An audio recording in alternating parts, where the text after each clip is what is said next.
lines. Yeah, I do. So, folks, Trig has Hold Your remix. If you have forgotten about it, here it is before we get into our conversation. Yeah. Another G8 version. To all the sexy girls in the place that it makes you cry. Yeah, yeah, yeah, yeah. Yeah, yeah, yeah, yeah, yeah, yeah. Cry, yeah, yeah, yeah, yeah, yeah. Cry, yeah, yeah, yeah, yeah, yeah. Hello, Egyptian, this is my version. I want to talk about a girl leaving on my station. Take care of me like a doctor and a patient. She is the gold, and I am the minor.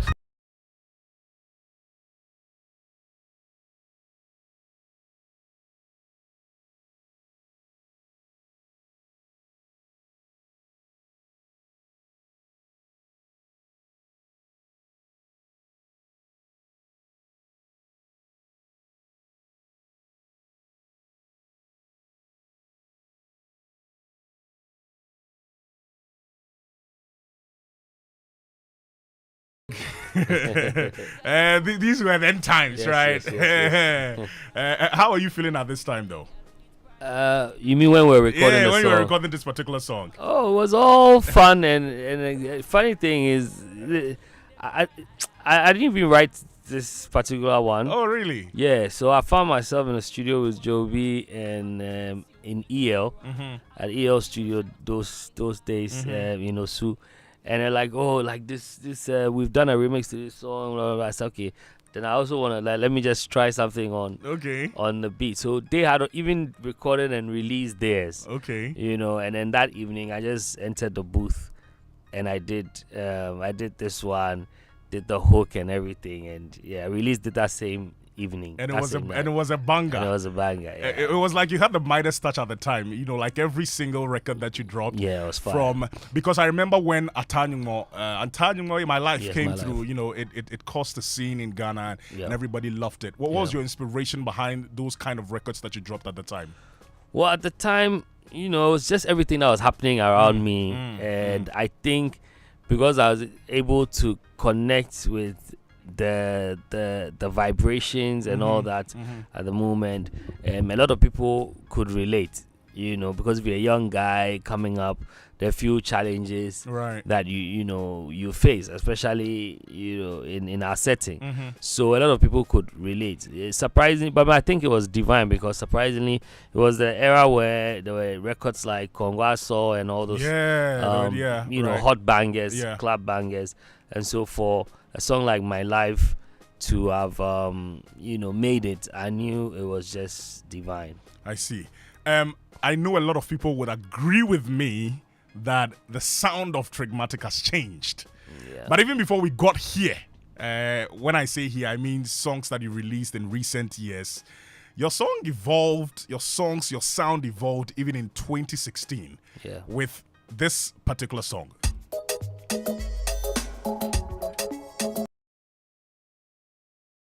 It's Motro Mojo featuring AI. Yeah, thank you. Ladies and gentlemen, if you don't know this song, you listen. This one now. On Team Beats.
I don't know the inspiration behind this particular song. Yeah. You want to tell us? I've always wanted to know because this song really spoke to a lot of people. A lot of people. Motro Mojo is the title of this one. What was the inspiration behind it? Most of my songs are as they are, always addressing issues, but often it will be something personal and then relatable at the same time that other people will just pick. But at the time I was recording this one, thanks to Otin, went to the studio. I said, Otin, let's do something, let's do a record, let's see how we can merge some high life with some fella vibes. Yeah. And when he did this one, I said, "Now definitely you have to put AEC on this record."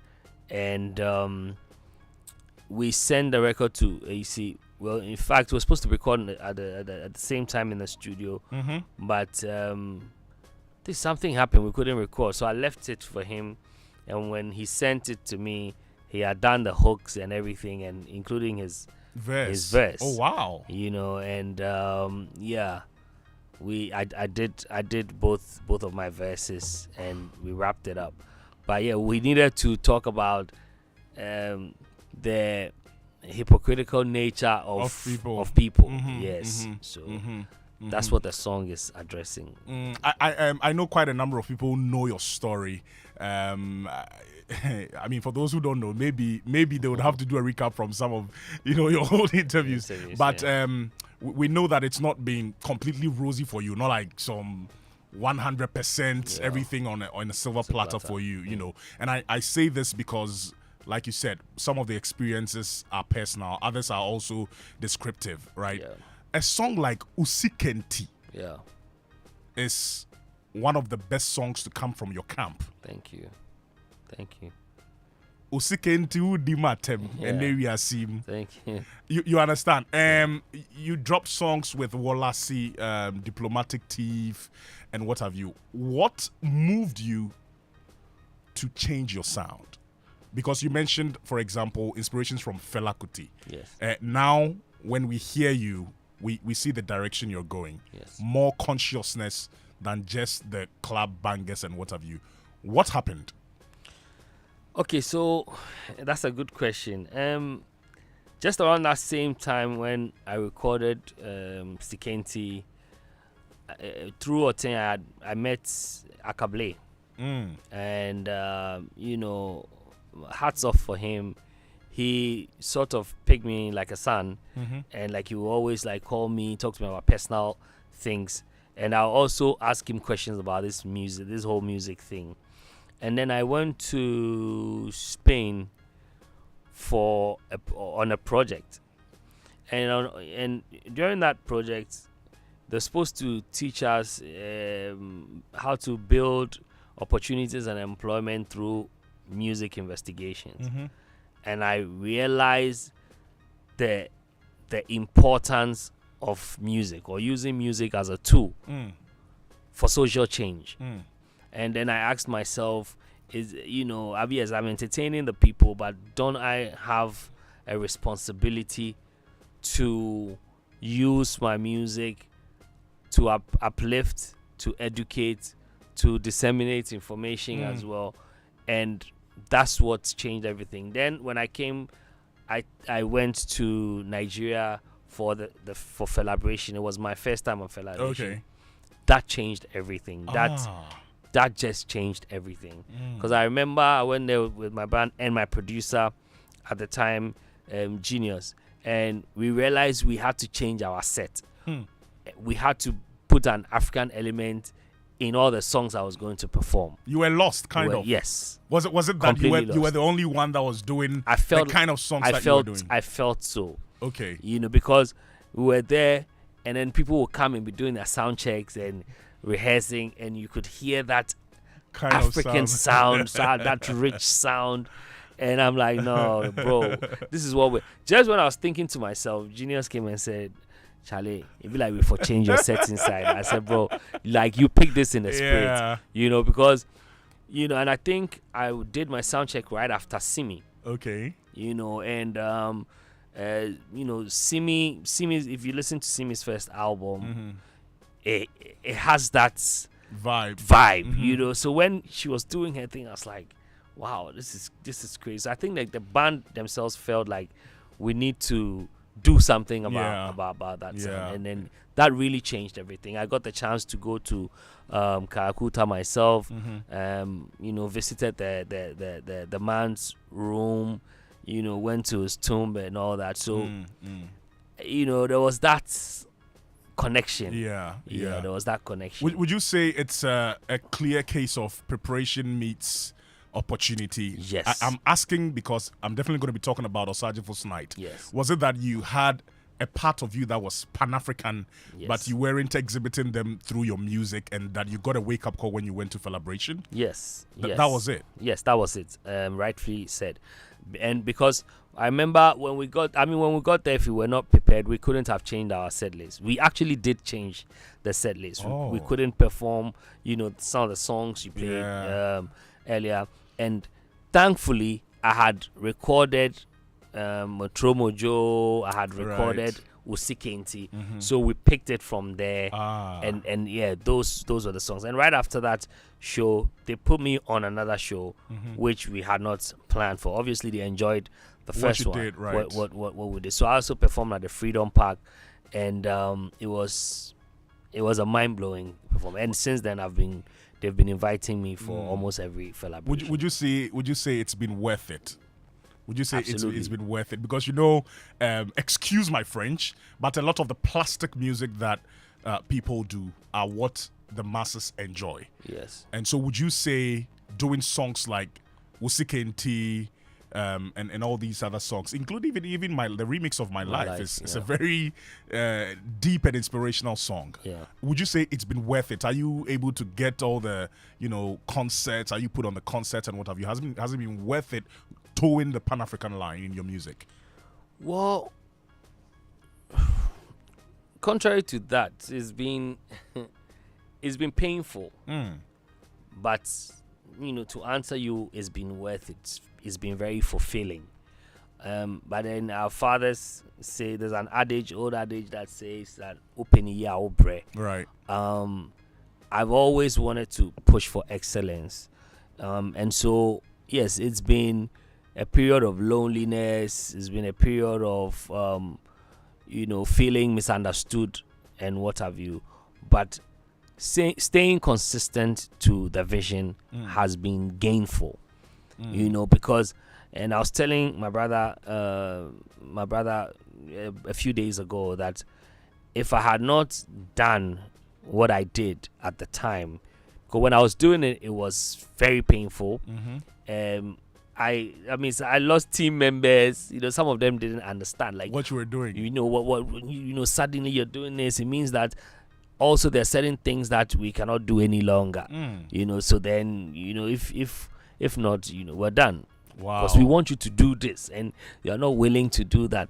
Because like I was seeing something differently, and I still think I see things differently, and people around me still don't see it.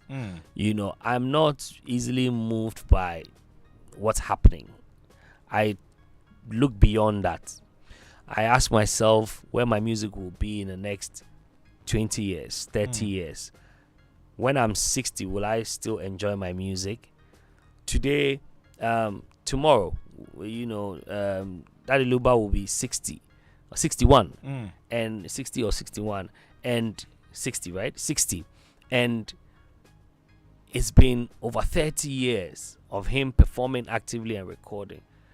I'm sure that kind of fulfillment is something that comes with a lot of sacrifice.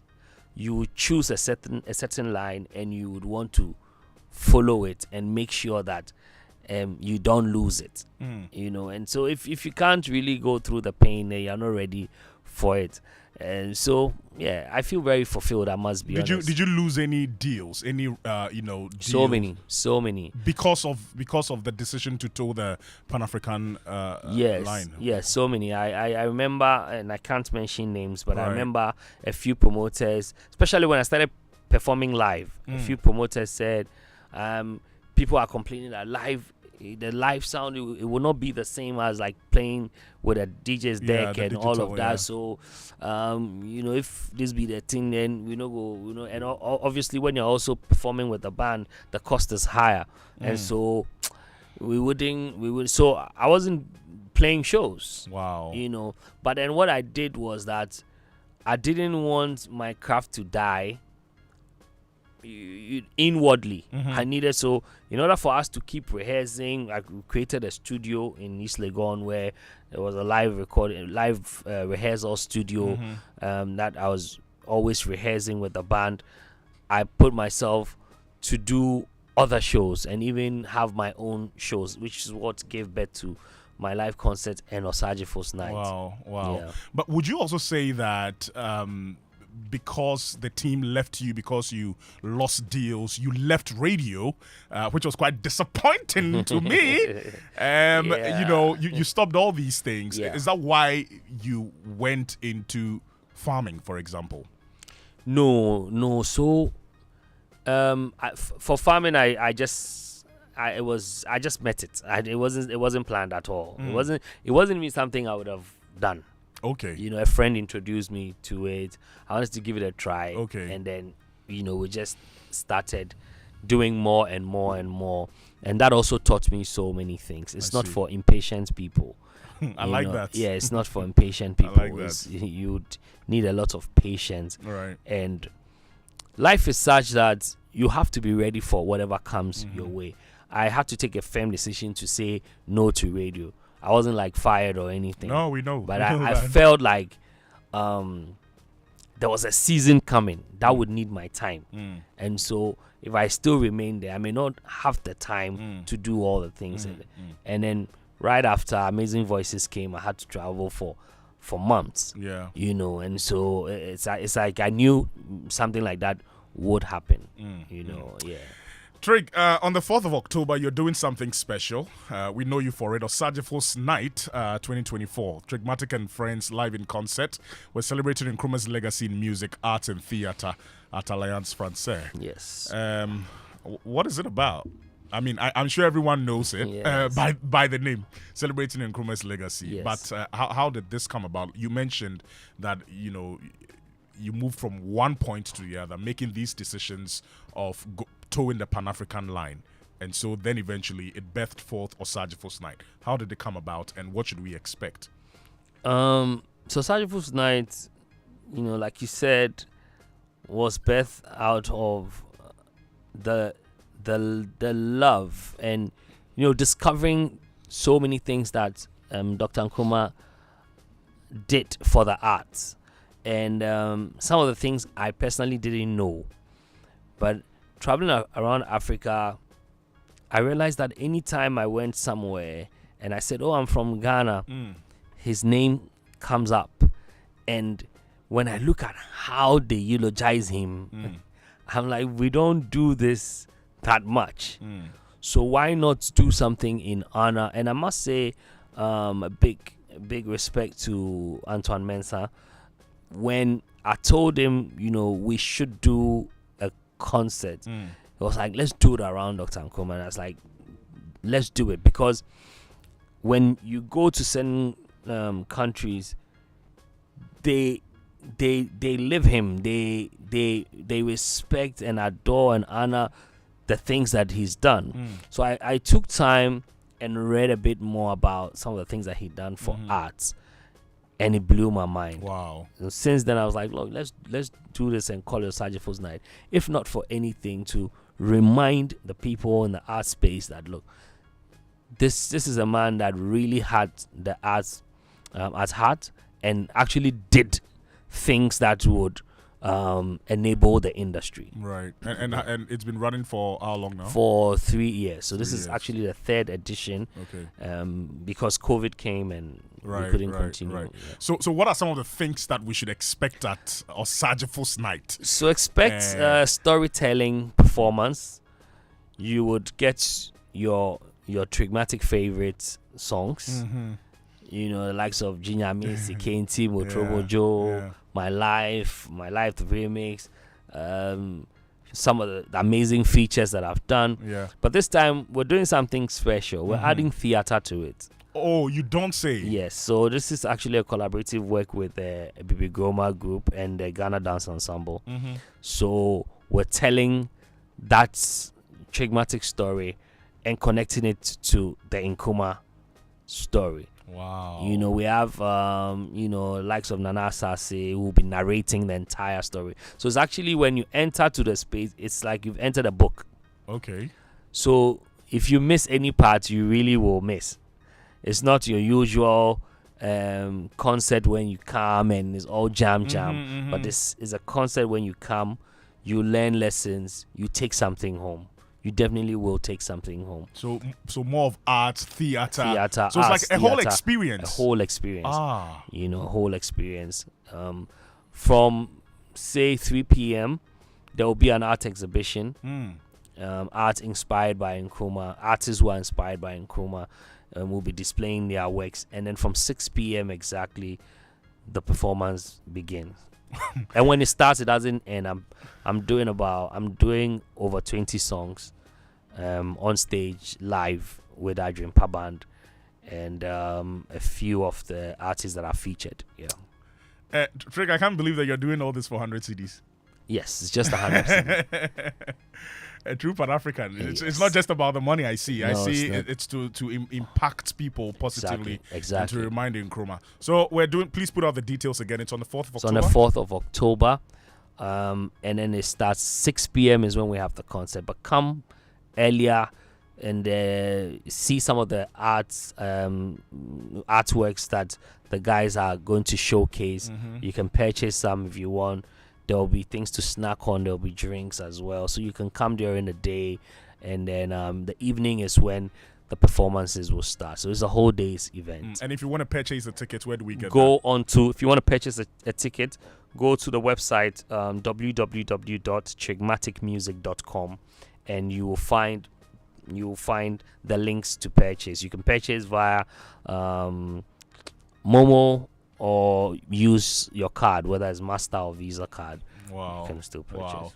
All right, folks, the 3rd edition. Trig, you want to show appreciation to some of your supporters? Yeah, you can do that before we leave. Yes, first and foremost, to all your listeners on Joy, I want to say a big thank you for supporting, for the support. Also want to thank the team. I want to thank my brother Henry, Antoine, Dede, Eugenia, the guys who are on the ground putting in work, my brother Paul, the guys from church, thank you. Yeah. And then to yourself, to fellow DJs, artists, radio presenters who are all on board. I want to say a big thank you, and to Ghanaians. Trigmatic, thank you. I know you have a new song. I'm definitely going to be playing it Sure. right after the 5-minute break. Is Ghana You? Is that a name? Yes, Ghana You. You. Okay, so we'll definitely play it. Thank you very much for coming through. It's been Thank you an honor so having much. you. Thank you and too. I will definitely be there on the 4th of October at Alliance Française right here in Alliance Accra. Française, yes. Yeah, behind of Opebia. Please make sure you come through to support a brother, and let's all reminisce on the achievements of Dr. Kwame Nkrumah, who did a lot for arts and tourism here in Ghana. Thank you very much, Drake, once again, and we are pleased to have you. Ladies and gentlemen, Drive Time continues after the news.